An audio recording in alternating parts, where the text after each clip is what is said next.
real estate question. A lot of young people, a lot of Gen Zers, they're renting and they don't even want to buy. They just want to rent, maybe endlessly, maybe for the next 5-10 years. Breaking news, houses are the most expensive they've ever been. Is that smart financially for them to do, or are they better off even getting into a modest home, which they can own?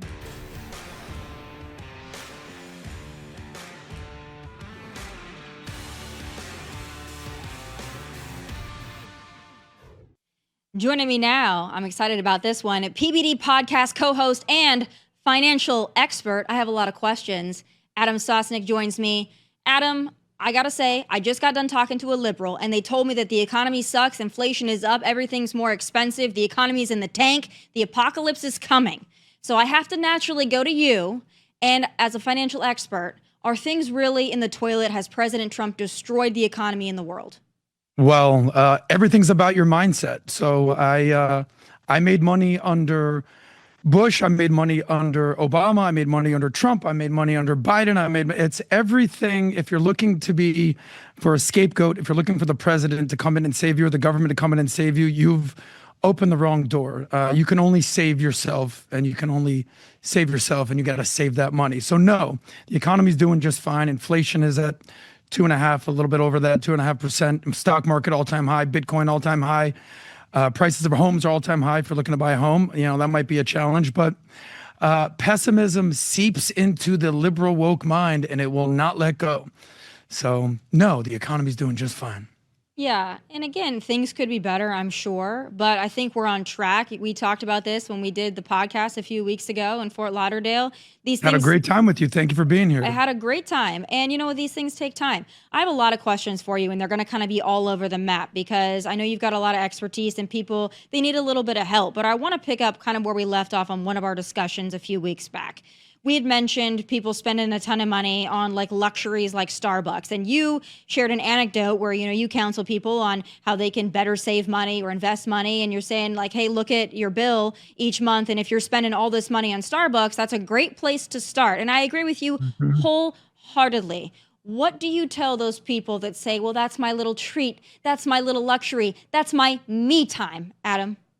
Look, we all are either the victim or the hero of our decisions. So, we all go to school. We all take the same sort of useless classes, algebra, biology, chemistry. I was taking wood shop at one point. The fact that there was no chance I'm chopping wood, but we never take a money class. And here's the way I look at it. I live in Miami, and I did not pay much attention in my foreign language class, Spanish. So I'm out here in Miami just saying the wrong words to the wrong people, and sometimes it gets me in trouble, but it's okay. But money is a language, and if you don't learn the language, you'll end up being broke. Like one time I was at a hotel and I needed some soap, and the hotel staff showed up with soup at my door. I was like, oh, I got to learn the difference between soap and soup.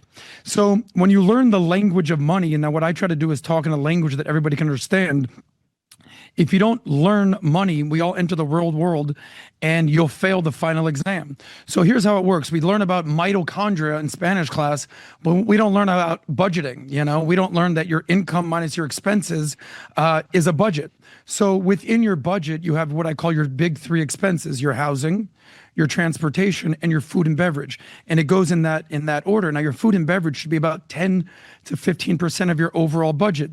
Now, if you're doing a budget every month and you're saving that money and you understand where things are going, treat yourself. But if you're basically living paycheck to paycheck and every day you're going to Starbucks getting your Frappuccino, Macchiato, Papapito, and you don't have the money to pay for it, it's death by 1,000 sips or death by 1,000 bites. So I know girls in Miami that go to Sunday brunch and they're getting their avocado toast every Sunday, but they have no money in the bank. So at the end of the day, do what you got to do to make you happy. But if you're not saving money and if you're basically spending it all, death by 1,000 bites or 1,000 sips at Starbucks, you're destined to be broke. So learn the language of money. Well, and to that point as well, and we give women a lot of crap for this, but men do it with their own things. I could give you a list of things that I can give you a list too. Yeah, that my husband spends money on that I think are dumb as hell. But let's just talk about women anyway, because people accuse me of being a feminist. So let me be hard on women to save myself. I have a lot of friends who they like to have designer stuff. And they want to bring their Gucci this and their that and whatever because they want to give the appearance of having money. but then they also live in a 1-bedroom apartment, and they probably should be owning something at this point because I think they're throwing their money away. And I'll tell them, like, you could own something and maybe have fewer designer things, but they don't even care about that. It's like about the appearance of things. They'd rather show up to the brunch with the avocado toast with the Gucci bag than invest in a home. And to each their own, to your point, like, do whatever the hell you want. But if you're advising somebody that's maybe in their mid 30s, maybe early 40s, if they want to have, financial stability moving forward, what about the designer stuff? Do you think that that's a worthwhile investment? So I live in Miami. So to say that I understand exactly what you're talking about, we would be on the same page here. So my whole philosophy is that I would not want to look rich. I'd want to be wealthy. So the suit doesn't make the man makes the suit. The bag doesn't make the woman makes the bag. So believe me, I've bought women purses and clothes, and I used to be married, and I understand that that whole lifestyle of wanting to look a certain way. But at the end of the day, it comes down to one thing, and that's assets over liabilities. Whether it's purchasing a home, whether it's buying stocks, whether it's a 401k, whether it's buying Bitcoin, whatever it is, it's an asset. Cars, clothes, jewelry are all typically liabilities. So if you want that liability in your life, go ahead, but just understand that it's not going to appreciate. Most of these people want to look rich, and they buy depreciating assets, and they look great, but at the end of the day, it's called a sugar high. And you're like, oh, okay, great. I think I'm going to be happy now. I think I'm going to be cool because I have this purse, or I have this car, I have this bag, I have this whatever. But at the end of the day, a sugar high is very fleeting. What actually gives you purpose and meaning in your life is actually helping others and having doing things bigger than yourself. So the reason that I save money is, like, my stepfather just passed away, right? My mom was married to this gentleman for 24 years. He came into my life when I was in my early 20s, and my mom didn't save a lot of money. My stepfather didn't have a lot of money, but here I am being a good son because I love my mom, taking care of my mom now. But all our decisions are going to have ramifications, and some ramifications can be good and some are going to be bad. But at the end of the day, we are all all our decisions come back to roost, and you either make good decisions or make bad decisions. And at the end of the day, the scoreboard of your financial life is your net worth. So a lot of people are preoccupied on their credit score. As an example, I said, you know what's better than a good credit score? A high net worth. So people are kind of looking in the wrong direction where it comes to finances. So I try to speak in a language that everybody understands. I didn't come from money. I learned money. I grew up on the streets of Miami, not speaking Spanish so well, but I learned to speak money. And now I help people try to speak the language of money better. I also do not speak Spanish, so I'll put that out there. It's okay. Todo bien. When I go to Miami, where my husband is from, I can barely communicate. So, but you know what? I dig my heels in on that because it's America, damn it. And so I'm going to speak English. Probably should learn Spanish someday. Probably never will. Let me tell you, I have conversations with people who are from Cuba, for example, or from Venezuela. And they're great people. And some of these people have lived here 20, 30, 40, 50 years. Some of them are Uber drivers. Some of them work at the hotel staff. And this one conversation I had with a guy, I said, ¿Cuántos años vive en Miami? How long have you lived in Miami? 20 años. I said, ¿Hablas inglés? No habla. I said, vive en Miami para 20 años. You lived here 20 years. Zero English? You got to do better, bro. The only difference is, these people come here for a better life. They're not trying to change America. That's a whole nother conversation. Certain people, the communists, the Islamists, the globalists that are trying to basically take down America, they're here for a better life. And I tell them, if you want a better life, hablas inglés, porque inglés es el idioma de rico. Like English is the language of the wealthy. So learn English, not just Spanish. They go, okay, sí. And they probably never learn it. But I fully agree with you that learn English and your life will be better here in the United States of Cuba, what I tell them.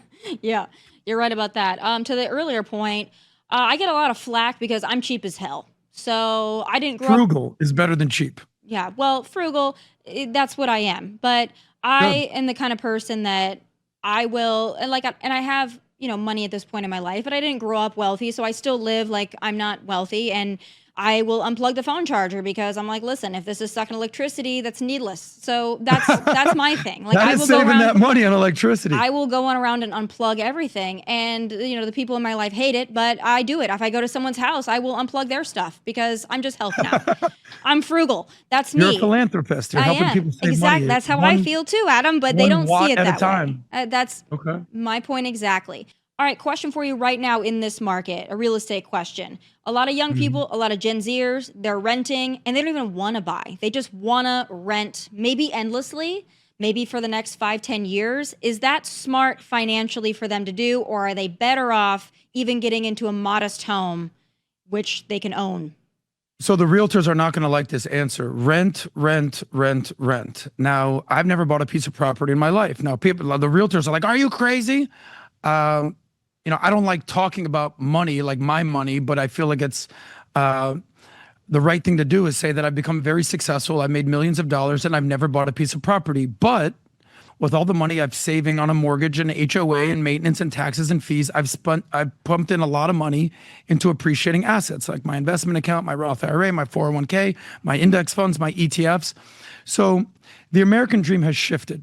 What's the definition of crazy? Doing the same thing over and over and again, expecting different results. Breaking news, houses are the most expensive they've ever been. If you go to the store and you want to go buy a dress, and a dress is typically $1,000, but now it's $2,000, do you say, "I don't care, I want that dress anyway"? Not the Tomi Lahren that I know. She'll unplug the electricity and help the company save that money. So the thing is this, and if there's anything that my boss, my CEO, my friend, my mentor, PBD, and I fight about, it is the fact that young people should not focus on buying a house yet.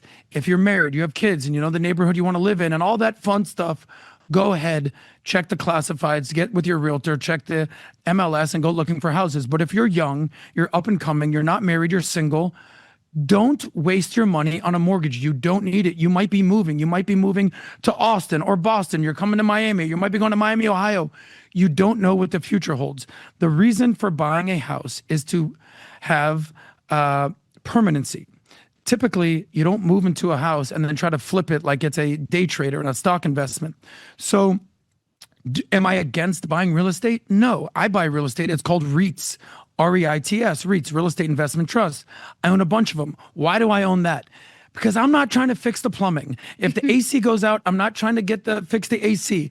I can barely fix a light bulb. You don't want me fixing light bulbs around the house. That's just not my thing. However, I will invest in real estate and an investment trust, just like I invest in the stock market.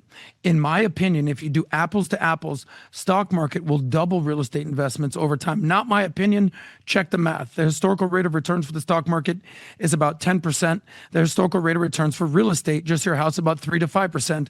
I am non-emotional when it comes to investments. Now, I know that's sort of counterculture to everyone. Everyone says, go to college, get a job, buy a house. Do you need to go to college anymore? Do you need to go get a job at a certain company and work there for 40 years? Or can you start your own company and become an entrepreneur? To me, the whole methodology of do this, do this, do this is now broken. I haven't had a car in 13 years. People are like, how do you get around? Have you ever heard of Uber? Have you ever heard of Lyft? I have lots of friends in New York who get around just fine on the subway and Uber and taxis. Nobody questions somebody in New York why they don't have a car. It's the same thing that's going on right now.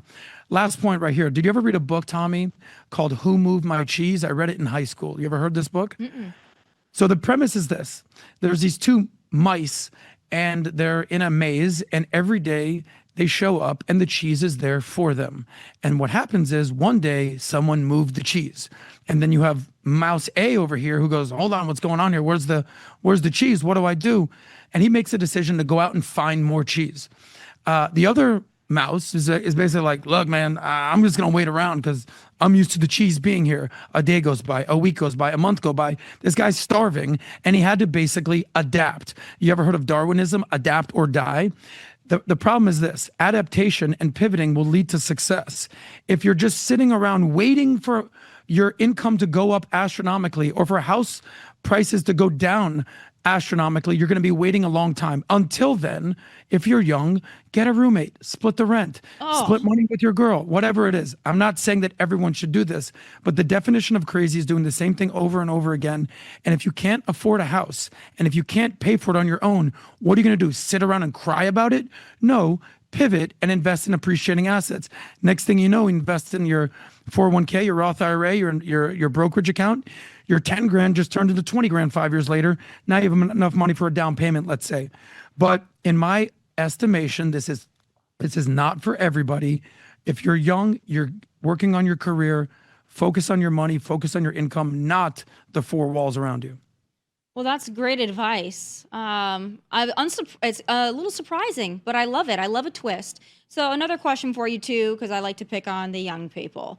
There's a new report that came out, and these come out all the time. I don't know, are they real or not? It seems a little far-fetched to me, but a report that a lot of Gen Zers, they bring their parents to job interviews, and they need their parents to be with them in the interview, and then even worse, when they start the job, their parents are calling in to check on their progress, or they're conversing with their boss.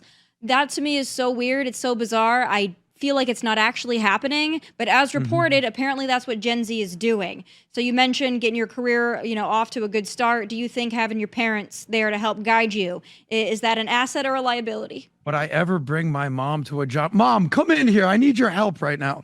No, I don't know what kind of coddling or helicopter parenting is going on here. The whole flywheel that good times create soft men create hard times create strong men create good times.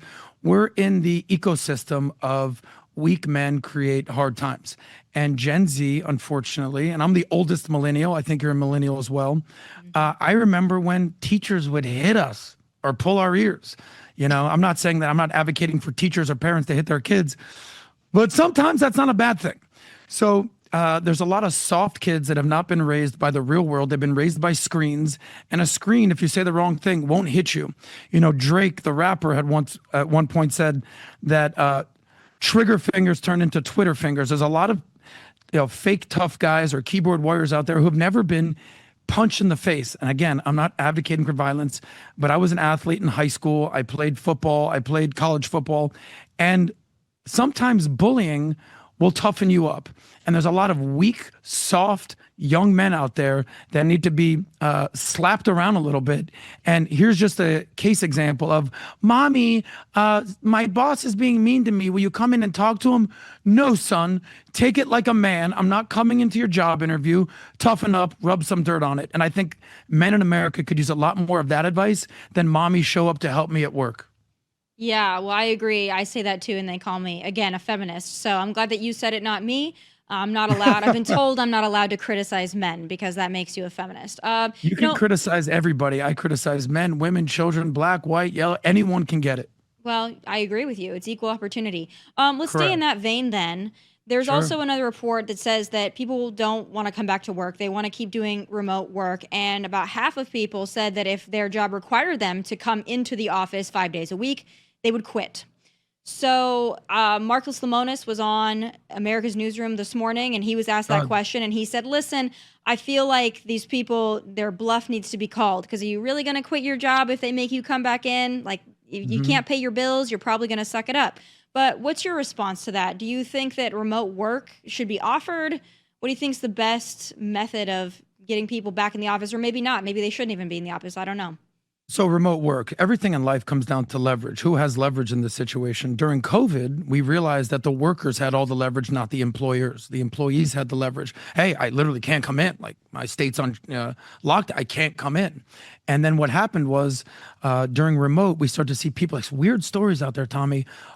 This guy had 3 jobs and he was getting paid by all these things. And all of a sudden, oh my God, or hey, I was making 80 grand at this company. This company is going to offer me 100. Let me switch jobs. They're going to let me work remote.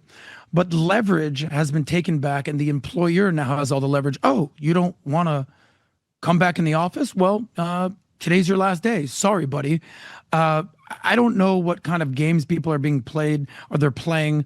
COVID ended 3 years ago. I don't know. Some different states ended it at different times. If you're still clinging to the old narrative of like, no, I want to work remote, the boss should fire you. Now, I'll give one caveat. Are you salaried or are you on commission? Because I've worked remote for my commissioned job for the last 10 years. I was doing remote before it was even a thing, before COVID. But when you're commission only and you eat what you kill, you better work your tush off, right? So my numbers have not gone down. They haven't fluctuated much. My numbers are up. Not when I'm doing the PBD podcast or Valuetainment, my other career in finance. And If you are compensated by commission, do what you got to do. Nobody's here to micromanage you, but if you're a salaried employee and you're making, the median salary in the country for a 30-year-old, 64 grand, and the boss says, come back in the office, you better come back in the office or you might be looking for another job. I think that's a great message. I think people got pretty entitled during COVID. Speaking of entitled, so there are people that are making money hand over fist in, let's just say, less conventional ways. There are a lot of young women out there and men are making a lot of money on things like OnlyFans. Now, I gotta know, Adam, do you think that this is a smart entrepreneurial move? Or do you think this, again, could be a liability? Like you do this, you make a lot of money, but then, you kind of age out of it. You're 42, maybe you're not making the money on OnlyFans anymore, and maybe now you can't get an actual job because of the OnlyFans thing following you around. There are a lot of variables to consider, but just on its face, what do you think about this? Do you think this is the entrepreneurial spirit, or is it ruining society? Well, fast money will come with slow problems. We all know that. So I equate women who do OnlyFans or stripping or sex work to guys who are out there gangbanging and selling drugs. It might be cool or fun or opportunistic or lucrative, or you might make money in the short term, but in the long run, you'll end up in jail, you'll end up shot, you'll end up having a whole host of things that happen to you. Now, hopefully the OnlyFans girls aren't ending up in jail or shot or anything like that, but there's a metaphor there.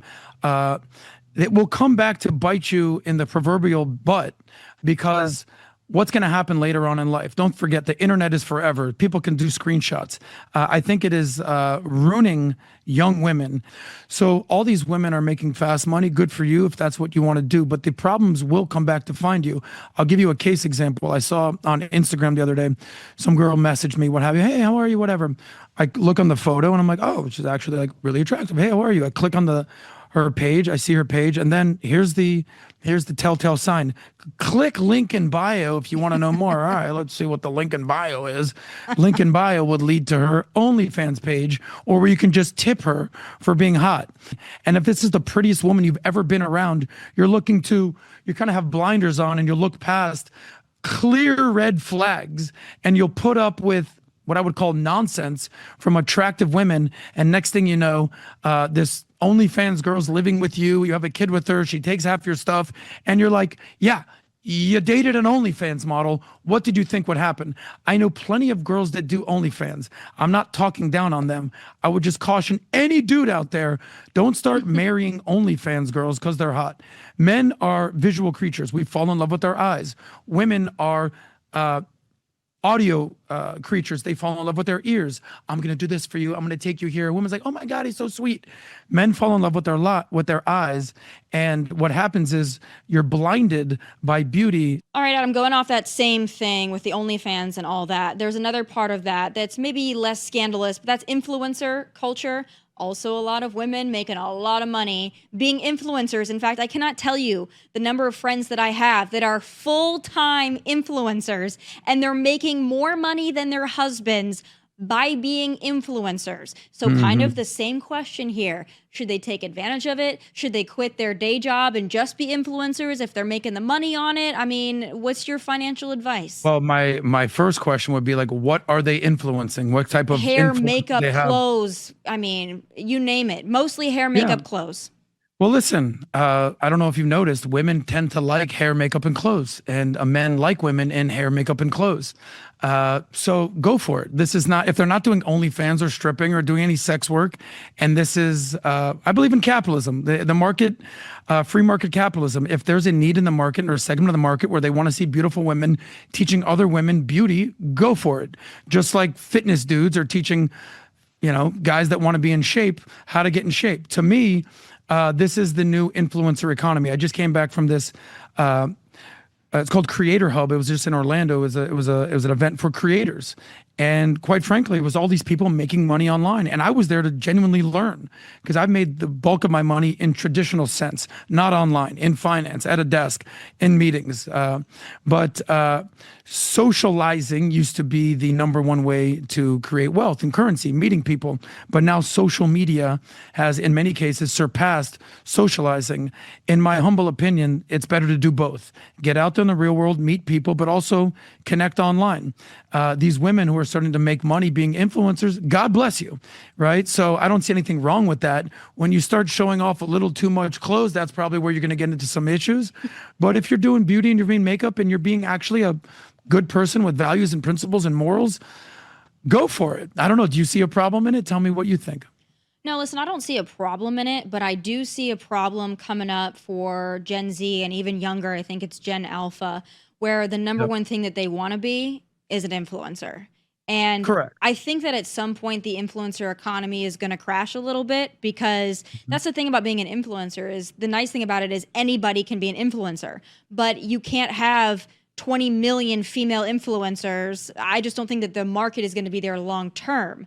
And maybe You're you'll have some absolutely right on that. turnover, but I think that if that's what you want to be and that's all that you've dedicated yourself to being is an influencer, and you don't bother to learn any other skill, I think that you're going to be in for a rude awakening, because I don't think there's enough market share there for every young girl to be an influencer. That's my concern. You're absolutely right on that. I mean, if you've ever taken an economics class, you could leave after the first day, and after they teach you the difference between supply and demand. It's like a guy, every single one of my guy buddies being like, dude, I'm making it to the NBA. It's like, maybe one of you will, maybe two of you will, but the other 10,000 of you won't. So if all you're doing is dribbling and practicing finger rolls and jump shots every single day, you're going to have a hard time putting food on the table. For the few of you that can dunk and hit shots, and you're Steph Curry and LeBron James of influencing, go for it. But if you've got a couple hundred subscribers or fans or whatever, and you're making $7 a week, you're gonna realize, oh, this influencer thing is for the birds. I mean, do you know what percentage of YouTube channels have over 100,000 subscribers? Not a crazy number, not a gazillion, not a million, over 100,000, 1%. So this is for the 1%. And just because you have 100,000 subscribers does not mean you're making real money. I guarantee you that. So the law of supply and demand. Not everybody can be an influencer. We're going to need men and women out there to do real jobs. We're going to need men to do construction. We're going to need men to be putting on hard hats. We're going to need men to be policemen. We're going to need men to be firemen. And we respect those people. We also need mothers to realize that careers are great. That's awesome. Make money. But the best career a woman could ever possibly have is being a wife and a mother. And a lot of women have forgot about that. And sometimes, you know what the KISS principle is? Keep it simple, stupid. Let's get back to the basics. The lowest common denominator.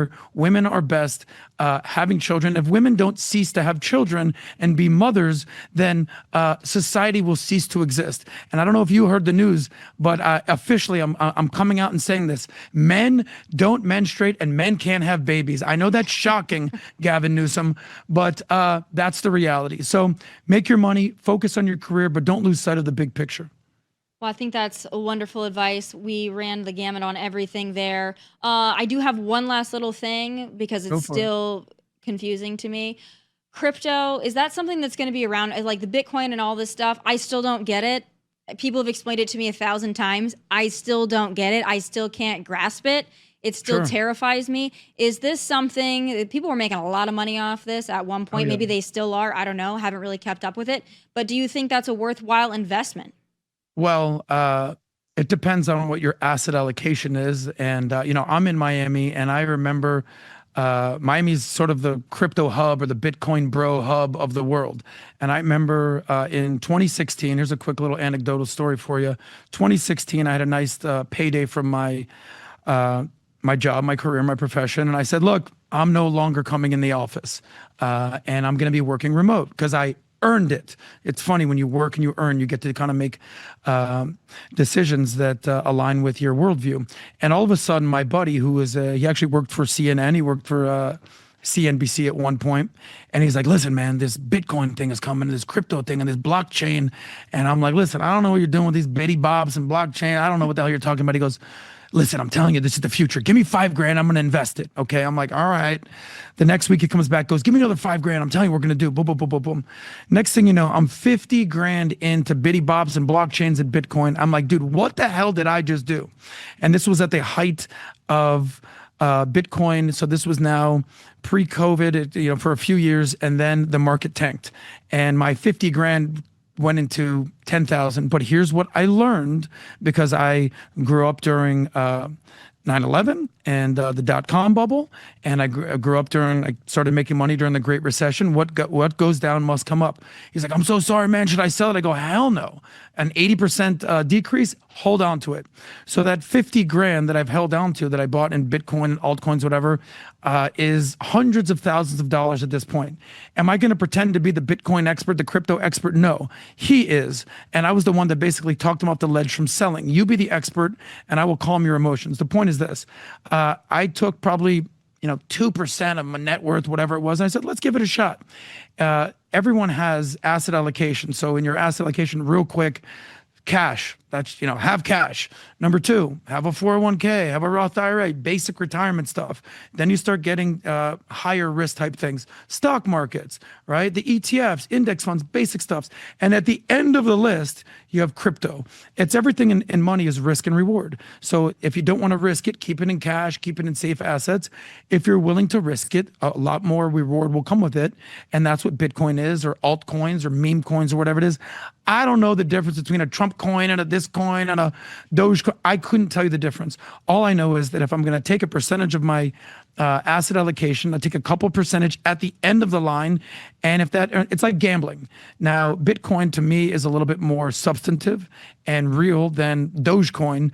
But I'm not anti-crypto, but I'm not going to pretend to be the crypto guy. I have made a good amount of money from it. I do have several Bitcoin and all these crypto things.